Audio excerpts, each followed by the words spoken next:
Yeah, what's cracking, everybody? Welcome back to another episode of Prison Break Raw. I'm your host, the one and only Big JD. Go ahead, get this channel, subscribe, share, leave some messages and comments, hit that thumbs up for the like, notification bell to be informed on all episodes when they drop. Most importantly, be sure to share. Sharing is caring. Share to your family, your friends, or coworkers, anywhere and everywhere in your social media platforms. Let's get this raw and uncut material out there to the millions that don't know we're here. This topic right here really touches my heart because I have a lot of experience with people that are in this particular line of work, being where I grew up, where I ran around in, where I've lived, where I've been in my life.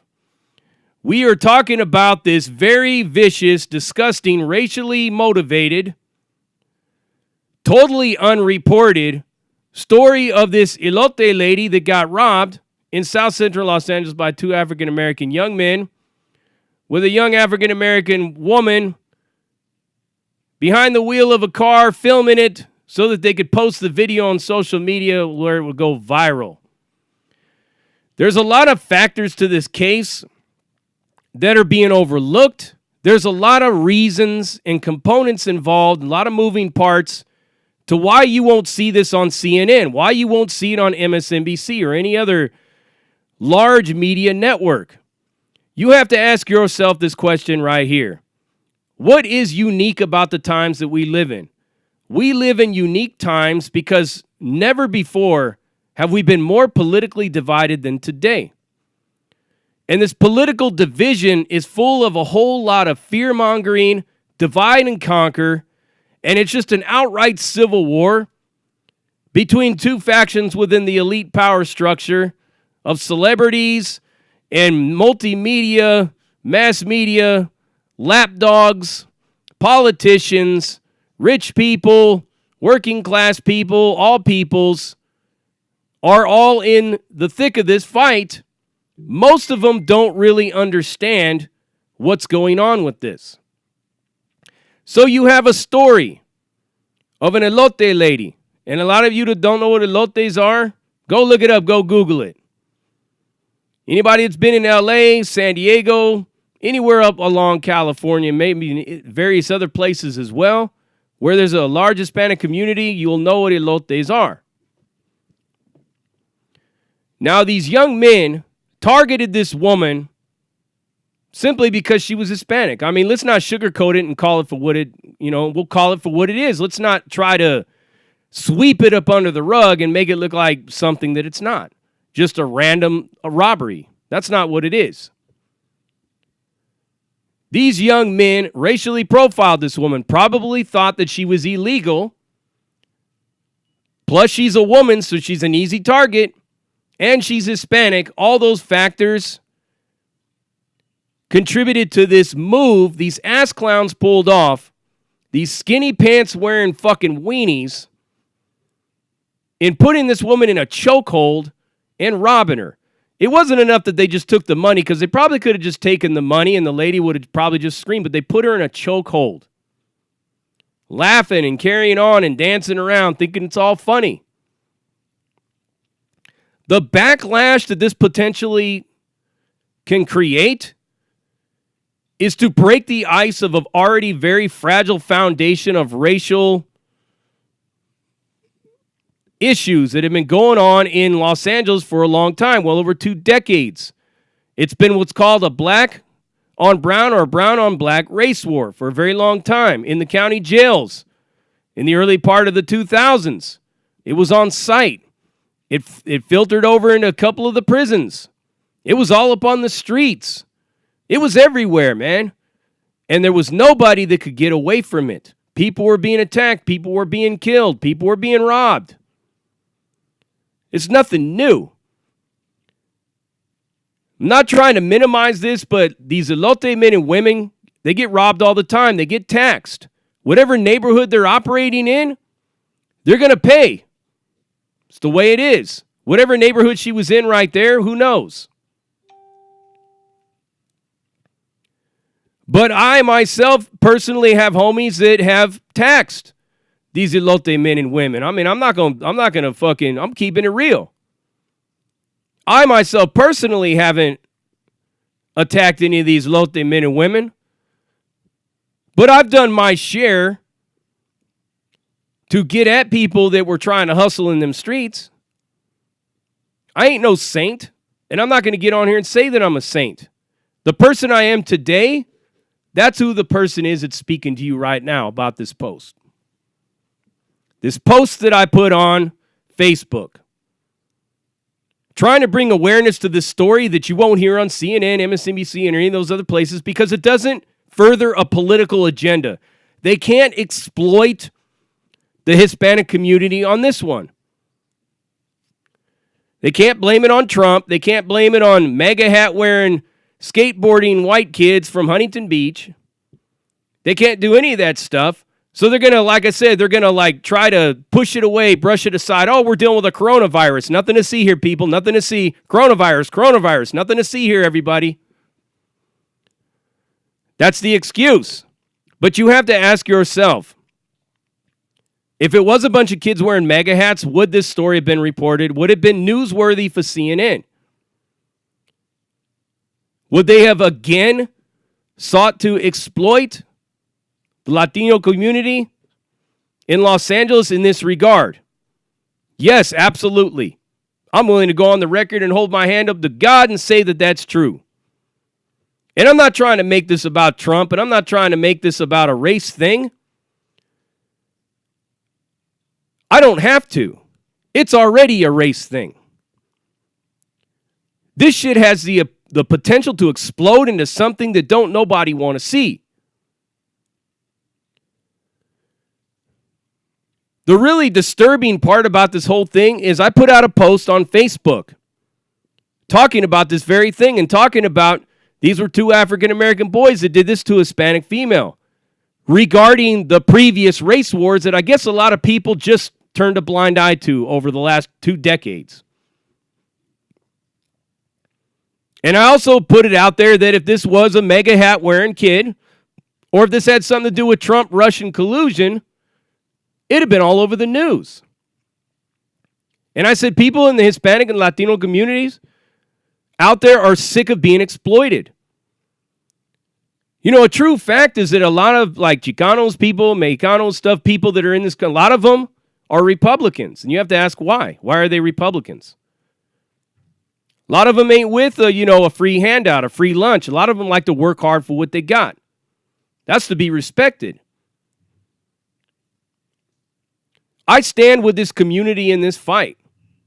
You all know where my background lies. I've been told that I have my heart is brown. I have that blood pumping through my body. It's already in my genes from my mom's side of the family. This shit outrages me because of the indifference and the ignoring it and the sweeping it under the rug. I put this post on Facebook, and if you follow me on Facebook, go check it out. And if you don't, JD Rutherford, Facebook, friend me. I'll accept your friend request. A lot of people calling me a white supremacist all of a sudden because of what people were leaving in the comments. And I went and quickly tried to address it, but I didn't address it fast enough for these social justice loons. But I addressed it nonetheless. This post is still blowing up right now as we speak. They have reversed it and turned it around. Oh, these kids and all this. Oh, don't you understand? We're dealing with the coronavirus right now. But nobody can avoid the real truth here. If it was somebody wearing a MAGA hat, you would have heard about it on CNN. I mean, let's keep it real. A lot of these people are being disingenuous about this. The bigger issue to this whole thing is the backlash that it could possibly kick off. Green lights could be issued out. It could be on site again. Race war could kick back up like that fast. All because some little skinny pants wearing freaking Tekashi 6ix9ine motherfuckers went and pulled some kind of stupid-ass lick. Thinking they were going to get away with it because, yeah, you know what? They were looking at it like, yeah, we got this lady. She's probably illegal, racially profiling her. She's not going to call the cops. They had no idea it was going to be like this. They were just going to post it on social media on their page, Fools Gone Wild or wherever the fuck it is. But the level of indifference after I had reported this is alarming and disgusting. Disgusting. This is why I don't take any of this left progressive agenda bullshit seriously. Because it's a pick and choose political philosophy. They have created a focus enemy. Everybody that looks like me, by the way. They try to set up different little scenarios and mass produce articles about certain things in order to continue with this divide and conquer chess game that they play.